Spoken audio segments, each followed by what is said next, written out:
AIDSO Kerala എന്ന Facebook പേജിൽ വായിച്ചിരിക്കേണ്ട പുസ്തകങ്ങളെ പരിചയപ്പെടുത്തുന്ന സീരീസ് ആരംഭിക്കുകയാണ്. മോറിസ് ഹിൻഡസിന്റെ മദർ റഷ്യ എന്ന പുസ്തകമാണ് ആദ്യമായി ഈ സീരീസിൽ പരിചയപ്പെടുത്തുന്നത്. ഫാസിസ്റ്റ് ജർമ്മനിയുടെ മേൽ സോവിയറ്റ് യൂണിയൻ നേടിയ വിജയത്തിന്റെ 75ാം വാർഷികം ആചരിക്കുന്ന ഈ അവസരത്തിൽ രണ്ടാം ലോക യുദ്ധത്തിന്റെ ഘട്ടത്തിൽ സോവിയറ്റ് ജനത എങ്ങനെ നിലയുറപ്പിച്ചു എന്നതിന്റെ ദൃക്സാക്ഷി വിവരണമാണ് ഈ പുസ്തകം. അമേരിക്കൻ പത്രപ്രവർത്തകൻ മോറിസ് ഹിൻഡസിന്റെ നേരിട്ടുള്ള അനുഭവങ്ങളുടെ അടിസ്ഥാനത്തിൽ സോവിയറ്റ് ജനത നടത്തിയ അസാധാരണ പോരാട്ടത്തിന്റെ ചരിത്രം വിവരിക്കുന്ന ഈ പുസ്തകം AIDSO സംസ്ഥാന കമ്മിറ്റി അംഗം ഡോക്ടർ തുഷാര തോമസ് പരിചയപ്പെടുത്തുന്നു. മുതലാളിത്ത ലോകം സോവിയറ്റ് യൂണിയനെതിരെ മെനഞ്ഞെടുത്ത അനേകം വസ്തുതാവിരുദ്ധമായ പ്രചാരണങ്ങളെ പിന്തള്ളിക്കൊണ്ട് സത്യാന്വേഷണത്തിലേക്കുള്ള ഒരു അവസരമാണ് ഈ പുസ്തകം നമുക്ക് മുന്നിൽ തുറന്നു തരുന്നത്. കനത്ത സാമ്പത്തിക പ്രതിസന്ധിയുടെയും ആസന്നമായിക്കൊണ്ടിരിക്കുന്ന ഫാസിസ്റ്റ് വിപത്തിന്റെയും പശ്ചാത്തലത്തിൽ മുന്നോട്ടുള്ള പാത തെളിയുവാൻ ചരിത്ര സത്യങ്ങൾ വിളിച്ചു പറയുന്ന ഇത്തരം പുസ്തകങ്ങൾ നമുക്ക് വഴികാട്ടിയാകും. ഈ പുസ്തക അവതരണത്തിലേക്ക് ഏവരെയും സ്വാഗതം ചെയ്യുന്നു. എല്ലാവർക്കും നമസ്കാരം. ഞാനിന്ന് എല്ലാവരെയും ഒരു പുസ്തകം പരിചയപ്പെടുത്തുന്നതിന് വേണ്ടിയാണ് ഈ വീഡിയോ ചെയ്യുന്നത്.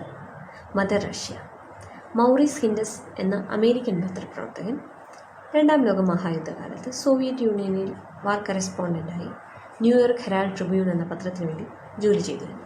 ആ സമയത്ത് അദ്ദേഹത്തിനുണ്ടായ അനുഭവങ്ങളും അദ്ദേഹം പരിചയപ്പെട്ട വ്യക്തികളുടെ ജീവിതമെല്ലാം ആസ്പദമാക്കി രചിച്ച ഒരു കൃതിയാണ് ഈ മദർ റഷ്യ. ഈ പുസ്തകം ഒരു ചരിത്ര പുസ്തകമായി കാണാനാണ് ഞാൻ ഇഷ്ടപ്പെടുന്നത്. കാരണം ഇത് കേവലം സാങ്കല്പിക കഥകളോ അദ്ദേഹം ഊഹിച്ചുണ്ടാക്കിയ കഥകളോ ഒന്നുമല്ല. അദ്ദേഹം കണ്ട ആളുകൾ, പരിചയപ്പെട്ട ആളുകൾ, അദ്ദേഹം കണ്ട ജീവിതങ്ങൾ, ഇതെല്ലാമാണ് ഈ പുസ്തകത്തിലുള്ളത്. ഉടനീളം ഈ പുസ്തകത്തിൽ അത്തരം കാര്യങ്ങൾ, വളരെ വസ്തുനിഷ്ഠമായ കാര്യങ്ങൾ മാത്രമേ ഇതിനകത്ത് എഴുതിയിട്ടുള്ളൂ. മറ്റൊന്ന്, മറ്റു ചരിത്ര പുസ്തകങ്ങളിൽ നിന്ന് ഈ പുസ്തകത്തെ വ്യത്യസ്തമാക്കുന്ന ഫാക്ടേഴ്സ് എന്തൊക്കെയാണെന്ന് വെച്ചാൽ, ഒന്ന്, ഈ പുസ്തകം ഏതെങ്കിലും രാഷ്ട്രത്തലവന്മാരുടെയോ രാഷ്ട്ര നേതാക്കന്മാരുടെയോ ചരിത്രമല്ല പറയുന്നത്, ജനങ്ങളുടെ ചരിത്രമാണ് പറയുന്നത്. രണ്ടാമതായി, ഈ പുസ്തകം എഴുതിയിരിക്കുന്ന വ്യക്തിക്ക് ഏതെങ്കിലും പ്രത്യേക രാഷ്ട്രീയ ആഭിമുഖ്യങ്ങളോ ഏതെങ്കിലും രാഷ്ട്രീയ ഉദ്ദേശങ്ങളോ ഉള്ളതായിട്ട് തോന്നുന്നില്ല. ഇദ്ദേഹം ഒരു നിഷ്പക്ഷമതിയാണെന്നാണ് ഞാൻ മനസ്സിലാക്കിയതിൽ നിന്ന് എനിക്ക് മനസ്സിലായിട്ടുള്ള കാര്യം. മൂന്നാമതായി, ഈ പുസ്തകം സാധാരണ ചരിത്ര പുസ്തകങ്ങളുടെ കണക്ക് ഒരു ഓർഡറിലല്ല എഴുതിയിരിക്കുന്നത്. ചില അനുഭവങ്ങൾ, വ്യത്യസ്ത സ്ഥലങ്ങളിൽ നിന്ന് വ്യത്യസ്ത സമയങ്ങളിൽ കിട്ടുന്ന അനുഭവം, പ്രത്യേകിച്ചും 1941-43 ഈ ഒരു കാലഘട്ടത്തിൽ ഉണ്ടായ ഓരോ വ്യക്തികൾക്കുണ്ടായ അനുഭവങ്ങൾ വെച്ചിട്ടാണ് എഴുതിയിരിക്കുന്നത്. യുദ്ധസമയത്തെ ജനങ്ങളുടെ ജീവിതം എങ്ങനെയാണോ അതാണ് എഴുതിയിരിക്കുന്നത്. അതുകൊണ്ട് തന്നെ നമുക്ക് വായിക്കാൻ, ഒരു കഥ പോലെ വായിക്കാൻ സുഖകരമായൊരു പുസ്തകം കൂടിയാണ് മദർ റഷ്യ. നമ്മൾ ഈ മദർ റഷ്യയെ മനസ്സിലാക്കുമ്പോൾ നമുക്ക് അറിയേണ്ട ഒരു കാര്യം, രണ്ടാം ലോക മഹായുദ്ധത്തിൽ സോവിയറ്റ് യൂണിയനെ നേരിടേണ്ടി വന്നത് ഫാസിസ്റ്റ് ജർമ്മനിയാണ്. ഫാസിസ്റ്റ് ജർമ്മനി അറിയാം, നിങ്ങൾക്കെല്ലാവർക്കും അറിയാവുന്ന ഹിറ്റ്ലറുടെ നേതൃത്വത്തിൽ ലോകമെങ്ങും വംശവെറിയുടെ വിഷം ചീറ്റിക്കൊണ്ട് ലോകത്തെ കീഴടക്കാൻ വേണ്ടി പുറപ്പെട്ട ഹിറ്റ്ലറുടെ ജർമ്മനിയാണ് സോവിയറ്റ് യൂണിയനെ നേരിടേണ്ടി വരുന്നത്. അന്ന് രണ്ടാം ലോക മഹായുദ്ധം 2 ഭാഗങ്ങളായി ലോകത്തെ തിരിച്ചു. അങ്ങനെയാണ് ആ യുദ്ധം നടക്കുന്നത്. ഒരു ഭാഗത്ത് ഹിറ്റ്ലറുടെ നേതൃത്വത്തിലുള്ള ഫാസിസ്റ്റ് ജർമ്മനി, മുസോളിനിയുടെ നേതൃത്വത്തിലുള്ള ഇറ്റലി, ജപ്പാൻ എന്നീനാണ്. മറുഭാഗത്താകട്ടെ അന്നത്തെ മുതലാളിത്ത രാഷ്ട്രങ്ങളായ ഫ്രാൻസ്, ബ്രിട്ടൻ, അമേരിക്ക, അവരോടൊപ്പം ലോകത്തെ തന്നെ ആദ്യത്തെ സോഷ്യലിസ്റ്റ് രാഷ്ട്രമായ USSR, United Soviet Socialist Republic അഥവാ സോവിയറ്റ് യൂണിയനും ഉണ്ടായിരുന്നു. ഇതിനകത്ത് തന്നെ ഈ യുദ്ധത്തിൽ തന്നെ ഏറ്റവും പ്രധാനപ്പെട്ട യുദ്ധം എന്ന് പറഞ്ഞു കഴിഞ്ഞാൽ ജർമ്മനിയെ കീഴടക്കുക, അല്ലെങ്കിൽ ജർമ്മനിയെ തടഞ്ഞു നിർത്തുക എന്നുള്ളതാണ് ഏറ്റവും പ്രധാനപ്പെട്ട യുദ്ധം ഉണ്ടായിരുന്നത്. കാരണം ജർമ്മനി അന്ന് ലോക മാനവികതയ്ക്ക് തന്നെ ഒരു ഭീഷണി എന്ന നിലയിൽ ഉയർന്നുകൊണ്ടിരിക്കുന്ന ഒരവസ്ഥയായിരുന്നു. അപ്പം ലോകമെങ്ങും ഉറ്റുനോക്കിക്കൊണ്ട് ജർമ്മനിയെ കീഴടക്കാൻ പറ്റുമോ എന്നുള്ളതാണ് ലോകത്തെ എല്ലാ ജനതയും ഉറ്റുനോക്കിക്കൊണ്ടിരുന്നത്. അതുകൊണ്ട് തന്നെ ജർമ്മനിയുമായിട്ടുള്ള യുദ്ധമായിരുന്നു രണ്ടാം ലോക മഹായുദ്ധത്തെ സംബന്ധിച്ചിടത്തോളം ഏറ്റവും നിർണായകമായ യുദ്ധം. ഫ്രാൻസ് എല്ലാം 1 മാസം കൊണ്ടാണ് കീഴടങ്ങിയത്. അപ്പം ജർമ്മനിയെ പിടിച്ചു കെട്ടുന്നതിൽ ഏറ്റവും വലിയ പങ്ക് വഹിച്ചത്, അല്ലെങ്കിൽ ജർമ്മനിയെ പിടിച്ച് കെട്ടിയത് സോവിയറ്റ് യൂണിയനാണ്. അതുകൊണ്ട് തന്നെ 2ാം ലോക മഹായുദ്ധം എന്ന് പറഞ്ഞാൽ ജർമ്മനിയും സോവിയറ്റ് യൂണിയനുമായിട്ടുള്ള യുദ്ധം എന്ന നിലയ്ക്ക് വരെ നമുക്ക് കാണേണ്ടി വരും. അങ്ങനെയുള്ള സോവിയറ്റ് യൂണിയനിലെ ജനങ്ങൾ എങ്ങനെയാണ് ആ സമയത്ത് ജീവിച്ചിരുന്നത്, അവരെത്തരത്തിലാണ് യുദ്ധത്തെ ഉൾക്കൊണ്ടത് എന്നുള്ളതാണ് ഈ പുസ്തകം നമുക്ക് പറഞ്ഞു തരുന്നത്. ഈ യുദ്ധത്തെ സോവിയറ്റ് ജനത വിളിച്ചിരുന്നത് മഹത്തായ ദേശാഭിമാന യുദ്ധം എന്നാണ്, അഥവാ ദ ഗ്രേറ്റ് പാട്രിയോട്ടിക് വാർ. എന്തുകൊണ്ടാണ് സോവിയറ്റ് റഷ്യയിലെ ജനങ്ങൾ ഈ യുദ്ധത്തെ മഹത്തായ ദേശാഭിമാന യുദ്ധം എന്ന് വിളിച്ചത്? ആ ചരിത്രം കൂടെ നമുക്ക് മനസ്സിലാക്കണമെങ്കിൽ നമുക്ക് ഈ പുസ്തകത്തിലൂടെ ഒന്ന് കടന്നു വരേണ്ടി. അതിനോടൊപ്പം തന്നെ സോവിയറ്റ് റഷ്യയുടെ ചരിത്രം കൂടെ പരിശോധിക്കാം. 1917 മഹാനായ ലെനിൻ്റെ നേതൃത്വത്തിൽ നവംബർ സോഷ്യലിസ്റ്റ് വിപ്ലവത്തിലൂടെ USSR നിലവിൽ വന്നു, അഥവാ സോവിയറ്റ് യൂണിയൻ. പിന്നീട് ലെനിൻ്റെ അർഹനായ പിൻഗാമിയും കമ്മ്യൂണിസ്റ്റ് ആചാര്യന്മാരിൽ ഒരാളുമായ സഖാവ് ജോസഫ് സ്റ്റാലിൻ്റെ നേതൃത്വത്തിൽ വിപ്ലവം കൂടുതൽ മുന്നോട്ട് പോവുകയും അവിടെ വമ്പിച്ച ഒരു മുന്നേറ്റം സാമൂഹ്യ ജീവിതത്തിൽ റഷ്യക്ക് ഉണ്ടാവുകയും ചെയ്തു. ഈ ഒരു ഗ്രാഫ് മനസ്സിലാകണമെങ്കിൽ നമുക്ക് 1917 മുൻപ്, അല്ലെങ്കിൽ അഥവാ 1ാം ലോക മഹായുദ്ധത്തിൻ്റെ അവസാനം വരെയും യൂറോപ്പിൻ്റെ രോഗി എന്നാണ് റഷ്യ അറിയപ്പെട്ടിരുന്നത്. അത്രമാത്രം ദരിദ്രാവസ്ഥയിലായിരുന്ന റഷ്യ കേവലം 3 പതിറ്റാണ്ടുകൾ കൊണ്ട് അന്ന് നിലവിലുള്ള ഏറ്റവും വലിയ മുതലാളിത്ത രാഷ്ട്രങ്ങളെ അടക്കം കിടത്തിവെട്ടുന്ന, അഥവാ അവരോട് കിടപിടിക്കുന്ന രീതിയിലുള്ള ഒരു വളർച്ച എല്ലാ മേഖലകളിലും കൈവരിച്ചു എന്ന് മനസ്സിലാക്കുമ്പോഴാണ് ആ ഗ്രാഫിൻ്റെ ഒരു വ്യത്യാസം നമുക്ക് കൃത്യമാകുന്നത്. എന്ന് വെച്ച് കഴിഞ്ഞാൽ ശാസ്ത്രത്തിൻ്റെ മേഖലയിലാവട്ടെ, സാങ്കേതിക വിദ്യയിലാവട്ടെ, വിദ്യാഭ്യാസത്തിൻ്റെ രംഗത്താവട്ടെ, ആരോഗ്യരംഗത്താവട്ടെ, സാഹിത്യത്തിൻ്റെ മേഖലയിലാവട്ടെ, കലയാവട്ടെ, ഇങ്ങനെ ജീവിതത്തിൻ്റെ എല്ലാ മേഖലകളെയും ഉൾക്കൊള്ളുന്ന ഒരു വലിയൊരു സമരം അവിടുത്തെ ജനങ്ങൾ ഏറ്റെടുത്ത് നടത്തി എന്നുള്ളത് കൊണ്ടാണ് സോവിയറ്റ് യൂണിയന് ഒരു വൻ ലോകശക്തിയായി ആ കാലഘട്ടത്തിൽ ഉയർന്നു വരാൻ സാധിച്ചത്. ഈ ഉജ്ജ്വല സമരം നടത്തിയത് മറ്റാരുമല്ല, അവിടുത്തെ ജനങ്ങളാണ്, സോവിയറ്റ് യൂണിയനിലെ ജനങ്ങളാണ്, സാധാരണ ജനങ്ങൾ.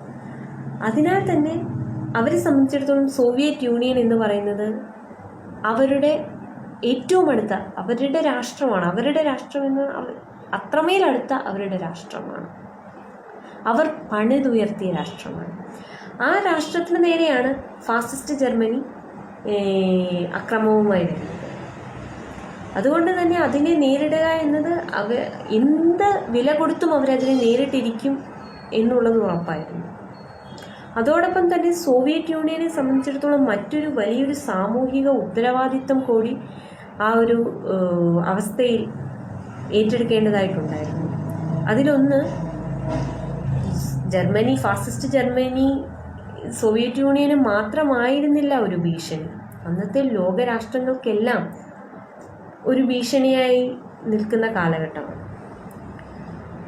ആ സമയത്ത് ലോകത്തെ തന്നെ ജർമ്മനിയുടെ കരാളഹസ്തങ്ങളിൽ നിന്ന് രക്ഷപ്പെടുത്താനുള്ള ഒരു വലിയ ഉദ്യമം, വലിയൊരു കർത്തവ്യം നിറവേറ്റുക കൂടിയാണ് സോവിയറ്റ് യൂണിയൻ ഈ യുദ്ധത്തിലൂടെ ചെയ്തത്. ഈ കാരണങ്ങൾ കൊണ്ടാണ് സോവിയറ്റ് യൂണിയനെ സംബന്ധിച്ചിടത്തോളം, അല്ലെങ്കിൽ അവിടുത്തെ ജനതയെ സംബന്ധിച്ചിടത്തോളം, ജർമ്മനിയുമായിട്ടുള്ള യുദ്ധം മഹത്തായ ദേശാഭിമാന യുദ്ധമായി മാറിയത്. ആ ഒരു അടിസ്ഥാനത്തിൽ നോക്കി കാണുമ്പോൾ മാത്രമേ നമുക്ക് ഈ യുദ്ധത്തിൽ അവർ എടുത്ത ത്യാഗങ്ങളെ, അവർ സഹിച്ച വേദനകളെ നമുക്ക് ഉൾക്കൊള്ളാൻ സാധിക്കുകയുള്ളൂ. അവരെന്തുകൊണ്ടാണ് ഇങ്ങനെ പ്രവർത്തിക്കാനിടയായത്, അവരെന്തുകൊണ്ടാണ് യുദ്ധത്തിൽ ഇത്തരത്തിൽ അവർക്ക് പ്രവർത്തിക്കാനായതെന്ന് മനസ്സിലാകണമെങ്കിൽ ഈ ഒരു ചരിത്രം കൂടെ നമ്മൾ മനസ്സിലാക്കേണ്ടിയിരിക്കും. ഈ പുസ്തകത്തിലൂടെ കടന്നുപോയപ്പോൾ എനിക്ക് മനസ്സിലായൊരു സംഗതി, ജർമ്മനിക്ക് നേരിടേണ്ടി വന്നത് സോവിയറ്റ് യൂണിയനിലെ ചെമ്പടയെ മാത്രമായിരുന്നില്ല. അവർക്ക് നേരിടേണ്ടി വന്നത് ആ ഒരു ജനതയെ ഒന്നാകെയാണ്, ഒരാളെ പോലും വിട്ടുപോവാതെ. അതുകൊണ്ട് തന്നെയാണ് ജർമ്മനിക്ക് ഒരുപക്ഷെ അടിയറവ് പറയേണ്ടി വന്നത്. എന്നുവെച്ചാൽ ജനത ഒന്നാകെ ചെമ്പടയുടെ പുറകിൽ അണിനിരന്നു. അവർ എല്ലാവരും പടയാളികളായിരുന്നു ആ സമരത്തിൽ, അല്ലെങ്കിൽ ആ യുദ്ധത്തിൽ, കുഞ്ഞുങ്ങളടക്കം. അഥവാ കുഞ്ഞുങ്ങളാണ് അവിടുത്തെ ഏറ്റവും ഹൃദയസ്പർശിയായ, യുദ്ധത്തിലുള്ള ഏറ്റവും ഹൃദയസ്പർശിയായ ചരിത്രം രേഖപ്പെടുത്തിയത് ഈ കുഞ്ഞുങ്ങളാണ്. അവരാണ് എല്ലാവരെയും അത്ഭുതപ്പെടുത്തിക്കൊണ്ട്, പക്ഷെ ജർമ്മൻ പടയാളികൾക്ക് ഒരിക്കലും പ്രതീക്ഷിക്കാത്ത രീതിയിലുള്ള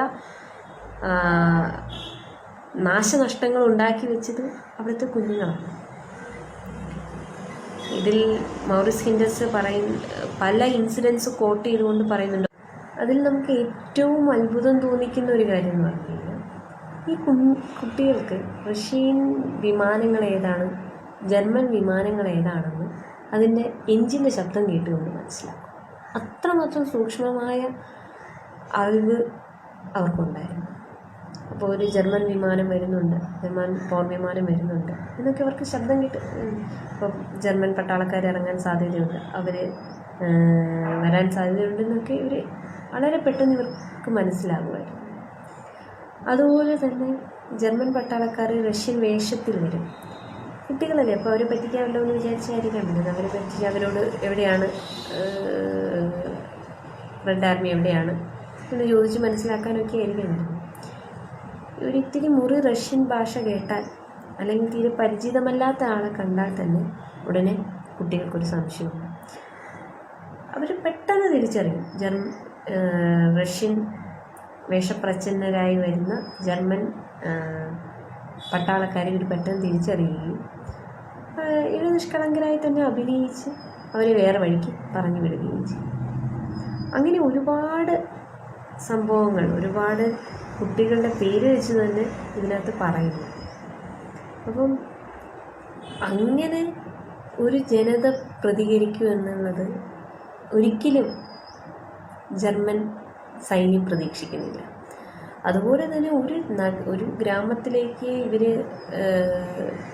ഇങ്ങനെ മുന്നേറിക്കൊണ്ട് വരികയാണ് ജർമ്മൻ വെച്ചു. ആ ഗ്രാമത്തിൽ കിടക്കുമ്പോഴേക്കും അവിടുത്തെ എല്ലാ ഭക്ഷ്യവസ്തുക്കളും എല്ലാ താമസ സൗകര്യങ്ങളും എല്ലാം നശിപ്പിച്ചിട്ടായിരിക്കും ജനങ്ങൾ അവിടെ നിന്ന് പോയിട്ടുണ്ടാവുക. അവർക്ക് നിലനിൽക്കാൻ അവരെ അനുവദിക്കില്ല എന്നുള്ളതായിരുന്നു ജനങ്ങളുടെ പോളിസി. അത് വളരെ കൃത്യമായിട്ട് അവരത് പാലിക്കുന്നു. അത് ഈ പുസ്തകത്തിലുടനീളം നമുക്കത് കാണാൻ പറ്റും. അവരെങ്ങനെ പോകുന്ന ഓരോരോ ഇൻസിഡൻസ് പറയുന്നുണ്ട്. സോവിയറ്റ് യൂണിയനിലെ കുഞ്ഞുങ്ങളെപ്പോലെ തന്നെ ഏറ്റവും പ്രതീക്ഷിക്കാത്ത രീതിയിൽ പ്രതികരിച്ചിരുന്ന ഒരു വിഭാഗമാണ് അവിടുത്തെ സ്ത്രീജനങ്ങൾ എന്ന് പറയുന്നത്. ഒരുപക്ഷെ ഇന്ന് പോലും ഏറ്റവും വലിയ വികസിത രാഷ്ട്രങ്ങളിൽ പോലും സ്ത്രീകൾ ആർജിക്കാത്ത അത്രയും ഉയർച്ച ആ കാലഘട്ടത്തിൽ സോവിയറ്റ് യൂണിയനിലെ സ്ത്രീകൾ ആർജിച്ചിരുന്നു.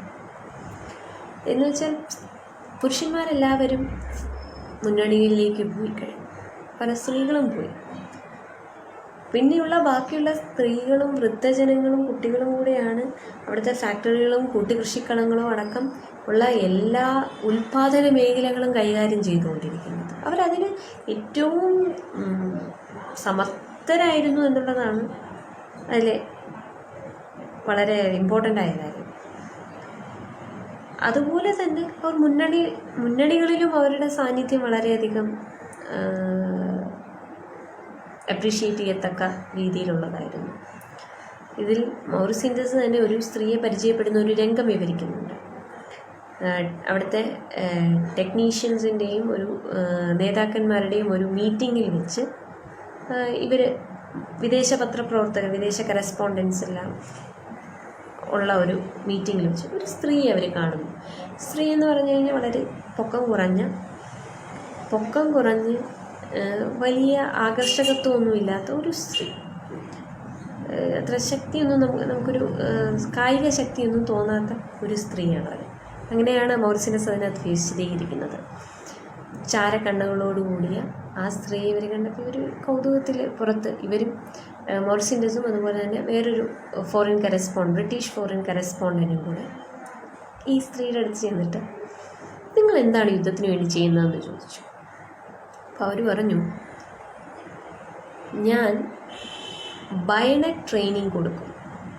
ആർക്ക്? മുന്നണിയിലുള്ള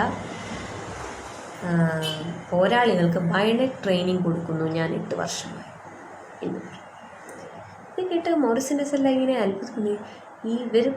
ഇവരുടെ കായിക ബലം, ഇവരുടെ ശാരീരിക ഇതനുസരിച്ച് ഇതൊന്നും ഇത് ചെയ്യാവുന്ന ഒരു കാര്യമാണെന്നേ തോന്നുന്നില്ല. ഇവർ പറയും 8 വർഷമായിട്ട് ഞാൻ ബയണറ്റ് ട്രെയിനിങ് കൊടുത്തുകൊണ്ടിരിക്കുകയാണ്. ഞാൻ ഭയങ്കര നിങ്ങളെ കൊണ്ടത് ഇങ്ങനെ സാധിക്കും എന്നുള്ള രീതിയിലൊരു ചോദ്യം ചോദിക്കുമ്പോഴത്തേക്ക് അവർ പറയുന്നത് എന്താ എനിക്ക് പറ്റത്തില്ല എന്നുള്ള നിലയ്ക്കാണ് തിരിച്ചു ചോദിക്കുന്നത്. വളരെ കൂളായിട്ട് ഉത്തരം പറയുക. അപ്പം അവരെക്കൊണ്ട് അസാധ്യമായിട്ടൊന്നുമില്ല. അവരുടെ ശാരീരികാവസ്ഥയോ അവരുടെ മറ്റു ഒരു പരിമിതികളും അവിടുത്തെ ജനങ്ങളെ ബാധിക്കുന്നത്. സ്ത്രീകളെ ഒട്ടും ബാധിക്കുന്നില്ല എന്ന് വേണമെങ്കിൽ പറയാം. സ്ത്രീകളും കുട്ടികളെയൊന്നും ഒട്ടും ബാധിക്കുന്നില്ലാത്തതുപോലെയാണ് അവിടെ അവർ പെരുമാറിക്കൊണ്ടിരിക്കുന്നത്. അതുപോലെ തന്നെയാണ് വീര ക്രൈലോവ എന്ന് പറഞ്ഞൊരു ക്യാപ്റ്റൻ അവരുടെ കഥ പറയുന്നുണ്ട്. വീര ക്രൈലോവ ഒരു നഴ്സിംഗ് അസിസ്റ്റൻ്റ് എന്ന നിലയ്ക്കാണ് യുദ്ധമുന്നണിയിൽ പോയിരുന്നത്. അവർ യുദ്ധമുന്നണിയിൽ വെച്ച് യുദ്ധത്തിനിടയിൽ പരിക്കേറ്റ സൈനികരെ ഇങ്ങനെ ഈ യുദ്ധമുന്നണിയിലൂടെ ഇഴഞ്ഞു പോയി സൈനികരെ അവിടെ ചെന്ന് ബാൻഡേജ് ചെയ്ത് അവരെ തിരിച്ച് അവരുടെ കോളറിൽ പിടിച്ച് വലിച്ച് ഇതേപോലെ ഇഴഞ്ഞ് തിരിച്ചു കൊണ്ടെത്തിക്കുന്ന മെഡിക്കൽ സഹായമുള്ള സ്ഥലത്തേക്ക് എത്തിക്കുന്ന ജോലിയായിരുന്നു അവർ ചെയ്തുകൊണ്ടിരുന്നത്. അവർ ചെറുപ്പത്തിൽ അവർക്ക് ആഗ്രഹം, അവരൊരിക്കലും ഒരു പട്ടാളക്കാരിയാവാൻ ആഗ്രഹിച്ചിരുന്ന ആളല്ല. അവരാഗ്രഹിച്ചിരുന്നത് ഒരിത്തിരി സാമൂഹ്യ പ്രവർത്തനവും ഒരു സോഷ്യൽ വർക്കറും കുറച്ച് പഠിപ്പിക്കണം, ടീച്ചറാവണം, ഇതൊക്കെയായിരുന്നു അവരുടെ ആഗ്രഹം. വായിക്കണം, ഇതൊക്കെയായിരുന്നു ഇവരുടെ ആഗ്രഹം. യുദ്ധം വന്നു കഴിഞ്ഞ് കഴിഞ്ഞാൽ പിന്നെ ആർക്കും ഒന്നും നോക്കണ്ട, അവർ യുദ്ധത്തിലേക്ക് എടുത്തു ചാടുകയായിരുന്നു. അങ്ങനെ ഇവർ ഈ യുദ്ധമുന്നണിയിലും ഇവർ ഈ നഴ്സിംഗ് അസിസ്റ്റൻറ്റ് ജോലിയാണ് ഇവർ ചെയ്തുകൊണ്ടിരുന്നത്. ഇവർ ഒരു ഒരു കമ്പനിക്കൊപ്പം ഇവർ യുദ്ധമുന്നണിയിൽ പോകുന്നു. ആ യുദ്ധമുന്നണിയിൽ വെച്ച് ഇവർക്ക് പരിക്കേൽക്കുന്നു. ഇവർക്ക് വെടിയുണ്ടേറ്റ് ഇവർക്ക് പരിക്കേൽക്കും. ഇവർ പിന്നെ ഒരു ക്യാരേജിനുള്ളിൽ ഇവരെ കിടത്തിയിരിക്കുകയാണ്. അവർക്ക് വയ്യാതായി കിടത്തിയിരിക്കുകയാണ്. ഇവർ ചുറ്റുമുള്ളതൊന്നും അറിയുന്നില്ല. ആ കമ്പനിക്ക് സംഭവിച്ചതെന്ന് വെച്ച് കഴിഞ്ഞാൽ ചുറ്റിൽ നിന്നും ജർമ്മൻകാരെ ആക്രമിച്ച് അവിടുത്തെ പ്രധാനപ്പെട്ട കമാൻഡോ ഇൻ ചീഫ് അപകടം പറ്റി മരിച്ചു. അങ്ങനെ അതിൽ ഏറ്റവും പിന്നെ ടോപ്പുണ്ടായിരുന്ന ഒരാൾ ഓടി വന്ന് ഈ വീര ക്രൈലോവ കിടക്കുന്ന ക്യാരേജിനടുത്തേക്ക് വന്നിട്ട് അവരോട് പറയുകയാണ്, ജർമ്മൻകാർ നമ്മളെ ആക്രമിച്ചുകൊണ്ടിരിക്കുകയാണ്, നമ്മുടെ എല്ലാവരും മരിച്ചുപോയി എന്ന് പറയുന്നു. ഇദ്ദേഹത്തിന് വെടിയേക്കുന്നു, ഇദ്ദേഹവും മരിക്കുന്നു. വീര ക്രൈലോവയെ സംബന്ധിച്ചിടത്തോളം ഇങ്ങനെ വേദന കൊണ്ട് വയ്യാതിരിക്കുകയാണ്, ബുള്ളറ്റ് കൊണ്ട് അതിൻ്റെ വേദന കൊണ്ട് വയ്യാതിരിക്കുന്ന ക്യാപ്റ്റൻ. ചുറ്റും ജർമ്മൻകാർ ഇവരെ അടുത്തുകൊണ്ടിരിക്കുന്നു. ഇവർ ചുറ്റപ്പെട്ട് കഴിഞ്ഞു. ഇവർക്കൊരു ഉടനെ ഒരു ഫോറസ്റ്റ് ഉണ്ട് അടുത്ത്. ആ ഫോറസ്റ്റിനകത്തേക്ക് കയറി കഴിഞ്ഞ് കഴിഞ്ഞാൽ അത് ക്രോസ് ചെയ്താലേ അവർക്ക് രക്ഷപ്പെടാൻ പറ്റുള്ളൂ. പക്ഷെ ജർമ്മൻകാർ അതിന് അനുവദിക്കുമെന്ന് തോന്നുന്നില്ല. അതുപോലെ അവർ കവർ ചെയ്തുകൊണ്ടിരിക്കുകയാണ്. ഇങ്ങനെ അവസ്ഥയിൽ ഈ വേദന ഇവർ പെട്ടെന്ന് തൻ്റെ ഒരു ആവശ്യകത മനസ്സിലാക്കിക്കൊണ്ട് ആ സമയത്ത് അവർ ഉയർന്ന് പ്രവർത്തിക്കുകയാണ്. പക്ഷെ അവിടുത്തെ ഏറ്റവും ഇപ്പോൾ അതിനകത്ത് അവർ ആ ട്രൂപ്പിൽ ഏറ്റവും വലിയ ആളെന്ന് പറയുന്നത് ഇവരാണ്, ക്യാപ്റ്റൻ വീര ക്രൈലോവ. ഇവരുടനെ ചാടി കയറി ഒരു കുതിരപ്പുറത്ത് കയറി ഇവർ ഇതിൻ്റെ ഒരു വീരനായികയുടെ ഒരു പരിവേഷം നമുക്ക് കൊടുക്കാവുന്ന അവസ്ഥയാണ്. അതിനകത്ത് കയറി അവർ ബാക്കിയുള്ള പേടിച്ചിരിക്കുന്ന ബാക്കിയുള്ള കമ്പനിയിലെ പടയാളികളോട് ഉടനെ ആവശ്യപ്പെടുകയാണ് ഫോളോ മീ എന്ന നിർദ്ദേശം കൊടുത്തുകൊണ്ട് അവർ ആ എന്തോ ഭാഗ്യവശാൽ അല്ലെങ്കിൽ അവർ ജർമ്മൻ പടയാളികളിൽ നിന്ന് രക്ഷപ്പെട്ടു പോവുകയാണ്. ഇങ്ങനെ 2-3 പ്രാവശ്യം ഇങ്ങനെ സംഭവിക്കുന്നുണ്ട്. ഇവർ നഴ്സിംഗ് അസിസ്റ്റൻ്റാണ് ആ സമയത്ത്. അവർ പ്രത്യേക ഒരു സാഹചര്യത്തിൽ അവരതനുസരിച്ച് പെരുമാറാൻ അവർക്ക് സാധിച്ചു എന്നുള്ളതാണ് അവർ വ്യത്യസ്തയാക്കിയത്. അപ്പം മീരാ ക്രൈലോവ എന്നിട്ട് ഇവർ ഈ സർജറി ചെയ്യുന്നില്ല. ഇവർ ബുള്ളറ്റ് കയറിയതിൻ്റെ സർജറി അവർ ഈ മൗറിസ് ഹിൻഡൻസൺ കാണുന്നത് വരെ അവർ ചെയ്തില്ല. അവർ യുദ്ധം കഴിഞ്ഞിട്ടേ ഞാൻ ചെയ്യുന്നുള്ളൂ എന്ന് പറഞ്ഞിരിക്കുകയാണ്. അതാണ് അവിടെ കാരണം സർജറി ചെയ്ത് കഴിഞ്ഞാൽ കുറച്ച് നാൾ റെസ്റ്റ് എടുക്കേണ്ടി വരും. അത്ര റെസ്റ്റ് എനിക്ക് കൊടുക്കാൻ പറ്റില്ല. യുദ്ധം നടന്നുകൊണ്ടിരിക്കുമ്പോൾ എനിക്ക് അത്രയും റെസ്റ്റ് കൊടുക്കാൻ പറ്റില്ല എന്നുള്ളത് കൊണ്ട് അവർ സർജറി ചെയ്യുന്നില്ല. ഇങ്ങനെയുള്ള സ്ത്രീകളെയാണ് യുദ്ധരംഗത്ത് ജർമ്മനിക്ക് നേരിടേണ്ടി വന്നത്. നമുക്കെല്ലാവർക്കും അറിയാം ല്യൂഡ്മില പാവ്ലിച്ചെങ്കോ പോലെയുള്ള സ്നൈപ്പേഴ്സ്. ലോകത്തിലെ തന്നെ ഇന്നെടുത്താൽ പോലും ലോകത്തിലെ ഏറ്റവും മികച്ച സ്നൈപ്പേഴ്സിലൊരാളാണ് ല്യൂഡ്മില പാവ്ലിച്ചെങ്കോ. 300-ൽ കൂടുതൽ ജർമ്മൻകാരെ അവർ വധിച്ചിട്ടുണ്ട്. അതുപോലെ ഒരുപാട് പേരെ സോവിയറ്റ് യൂണിയൻ ഈ ലോകത്തിന് നൽകിയിട്ടുണ്ട്. ഇതുപോലെ ഒരുപാട് പ്രഗത്ഭമതികളായ വനിതകൾ.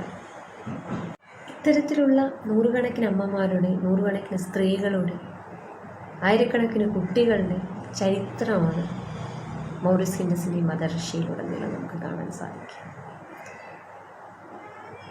ഈ ചരിത്രം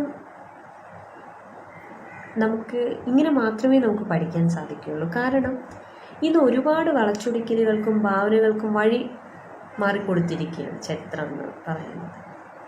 ആളുകൾ കേട്ട് കേൾവിയുടെ അടിസ്ഥാനത്തിലുണ്ടാക്കുന്നത് അവരുടെ ഊഹാപോഹങ്ങൾ, അവരുടെ കാഴ്ചപ്പാടുകൾക്കൊക്കെ അനുസൃതമായി മറച്ചുകൊണ്ടിരിക്കുകയാണ് ചരിത്രത്തെ. അങ്ങനെയുള്ളൊരു കാലത്ത് ആ കാലഘട്ടത്തിൽ ജീവിച്ച് ആ കാലഘട്ടത്തിൽ ആ സമൂഹത്തെ കണ്ട് അതിൻ്റെ അടിസ്ഥാനത്തിൽ എഴുതിയ ഒരു പുസ്തകം എന്ന് പറയുന്നത് വളരെ വിലപ്പെട്ട ഒന്നാണ്. നമുക്ക് യഥാർത്ഥ ചരിത്രം പഠിക്കാൻ ആഗ്രഹമുള്ളവരെ സംബന്ധിച്ചിടത്തോളം ആ പുസ്തകം വളരെ വിലപ്പെട്ട ഒന്നാണ്. അത്തരത്തിൽ ചരിത്രം പഠിക്കുന്നതായിരിക്കും എപ്പോഴും കൂടുതൽ യുക്തിസഹവും. അതുകൊണ്ട് തന്നെ മദർ റഷ്യ എന്ന ഈ പുസ്തകത്തെ നമ്മളെല്ലാവരും തന്നെ വായിക്കാനും പഠിക്കാനുമുള്ള ഒരു ശ്രമം നടത്തുകയും അതിലൂടെ കൂടുതൽ വ്യക്തതയോടെ ചരിത്രത്തെ നോക്കിക്കാണാനുള്ള ഒരു പരിശീലനം നേടുകയും വേണമെന്നാണ് എനിക്ക് എല്ലാവരോടും അഭ്യർത്ഥിക്കാനുള്ളത്.